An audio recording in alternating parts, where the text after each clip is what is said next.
You think you know the story of Nicole Kidman and Keith Urban, the perfect Hollywood love that lasted nearly 2 decades. But what if I told you the truth isn't what the headlines said? What if, before their picture-perfect world collapsed, Nicole warned Keith, not once, but twice, and that warning was the very thing Russell Crowe tried to make the world understand. Because according to New Whispers, this wasn't just a quiet breakup, it was a slow-motion heartbreak everyone saw coming but chose to ignore. It all began at a glittering Los Angeles gala in 2005. Flashing lights, champagne laughter, and a moment that would change everything. Russell Crowe stood by the bar, watching two people meet for the first time, Nicole, radiant and calm, and Keith, the charming musician with that country boy smile. He'd later say to a friend, "I saw it, the spark. You could feel it in the air." For years, that spark became a flame the world adored. They were Australia's golden couple, the movie queen and the music star. They shared red carpets, love songs, and 2 beautiful daughters. But behind that shine, something else was growing: distance, suspicion, and the weight of fame. Russell had been close to both of them from the beginning. He'd been at their dinner tables, seen the inside jokes, and the small glances that said more than words ever could. But lately, those glances had changed. One evening, a few months before everything fell apart, Nicole sat quietly beside Russell after an industry event. Her smile was tired, her voice barely above a whisper. "Do you ever wonder," she said, "if love can survive when one person's gone half the time?" Russell looked at her, uneasy. "You talking about Keith's touring again?" She nodded slowly. "It's more than that, Russ. It's the phone calls that stop the laughter that fades when I walk into the room. He's distant." Russell didn't push, but in his gut, he knew, distance like that doesn't happen without reason. Cut to Keith, backstage at another concert. The roar of the crowd still echoing, but his eyes fixed on his phone screen. A message flashes, quick and hidden. He tucks it away the second a crew member walks by. He forces a smile, but his hands shake slightly. Later that night, his bandmate mutters, "Man, you all right? You've been tense lately." Keith laughs it off. "Just tired, brother. Road life. You know." But he knows that's not the truth. Back home in Nashville, Nicole's instincts kick in. She's been in this world long enough to know when stories don't line up. The tour schedules, the late studio nights, the vague answers. She scrolls through social media. A fan photo catches her eye. Keith, in a dimly lit backstage room, smiling a little too close to someone who isn't her. She exhales sharply. Her fingers tremble. And that's when she makes the call. "Keith," she says, calm but cold. "We need to talk." "What's wrong, baby?" "I saw something, and I've been hearing things." "Tell me the truth. Do I have a reason to be worried?" Silence. Just the faint sound of him breathing on the other end. Finally, he says, "You're letting rumors mess with your head again. Don't gaslight me." "Keith," she snaps, her voice breaking for the first time. "If I didn't love you, I wouldn't be asking. But I'm warning you, whatever this is, it stops now, or we're done." That conversation, according to those close to them, was the moment Russell Crowe would later describe as the first fracture. He knew because Nicole told him. Weeks passed. The smiles returned, at least in public. Keith gave interviews, talked about how much he loved his wife. "She's my anchor," he'd say on stage, hands pressed to his heart. The crowd cheered, believing every word. But offstage, things were different. The texts became more secretive. The late-night calls returned. One night, Russell caught up with Keith at a small after-party. "Mate," Russell began, his tone serious, "I've known you a long time. Don't screw this up. Nicole's been through enough in this business. Don't be another headline for her." Keith forced a grin. "You sound like my conscience, man." "I'm trying to be your friend," Russell replied, "because if you don't stop whatever's happening, she will."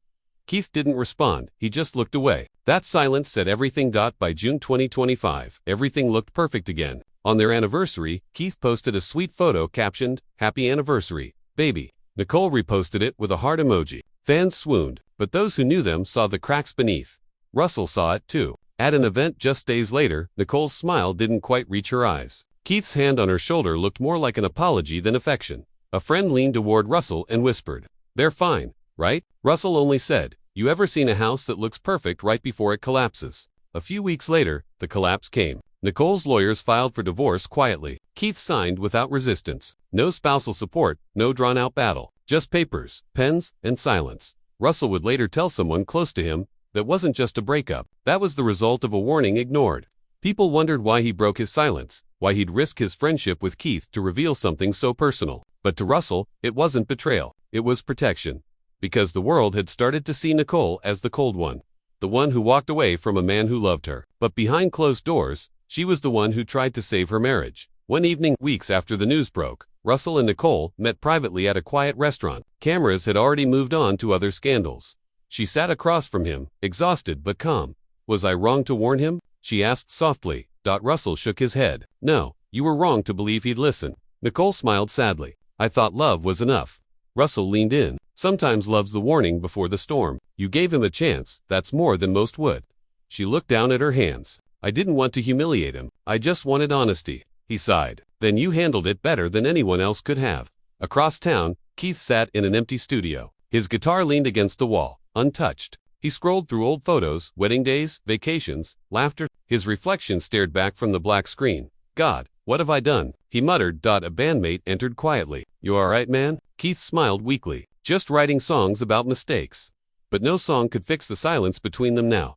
Behind the scenes, industry insiders were already talking. One entertainment host asked Russell in a brief interview, "You've known them both a long time. What went wrong?" Russell paused, measuring his words. Sometimes, people get warnings they don't take seriously.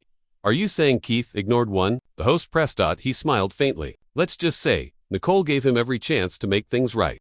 Those few words ignited a storm. Blogs picked them up. Headlines twisted them into accusations. Suddenly, Russell's quiet comment became a revelation. Nicole warned Keith about his affair. Fans were divided. Some defended Keith, calling it rumor. Others believed every word. But the timeline told its own story. Anniversary in June. Divorce papers in August. No drawn-out fight. No second chances. The former tour manager spoke anonymously, saying Keith was struggling. Touring that much, temptations everywhere. He loved her, but he was human. Russell heard that and only said, love isn't an excuse. Weeks later, Nicole was spotted on set, filming again, poised and focused. But behind that composure was pain. Russell visited her trailer one day, bringing coffee. She smiled faintly. You're here to check if I'm still breathing. He laughed softly. You always land on your feet, and I see. She looked away. It's not about landing, Russ, it's about not looking back. He nodded. You did the right thing. She stared at him, voice quiet. Then why does it still hurt? Russell didn't answer. He didn't have to, because everyone knew she'd warned him. And that warning became the point of no return.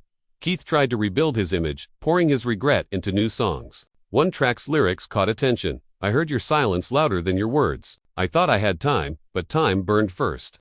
Fans called it beautiful. But those who knew the story heard something else. Guilt. Russell, meanwhile, avoided interviews. But when asked again months later if he regretted speaking out, he simply said, if telling the truth protects someone I care about, I'll take the heat. Behind closed doors, Nicole thanked him. You didn't have to defend me. I didn't, Russell said. I just reminded people who you really are. The story that followed them was no longer about a fairy tale marriage. It was about a warning, one that came too late to save them, but early enough to save her dignity. Somewhere in the quiet of his Nashville home. Keith still keeps that anniversary photo framed. The caption still reads, Happy Anniversary, baby, but the look in his eyes now tells another story. Russell once said to a friend, he'll write 100 songs about her, and none of them will undo what he lost. And maybe that's the truth of it all. Love isn't just the moments that make headlines. It's the warnings whispered in the dark, the chances given, the trust that can't be rebuilt once it's broken. Nicole Kidman didn't just walk away. She warned him. She gave him the chance to change, and when he didn't, she did the hardest thing anyone can do. She listened to her own warning.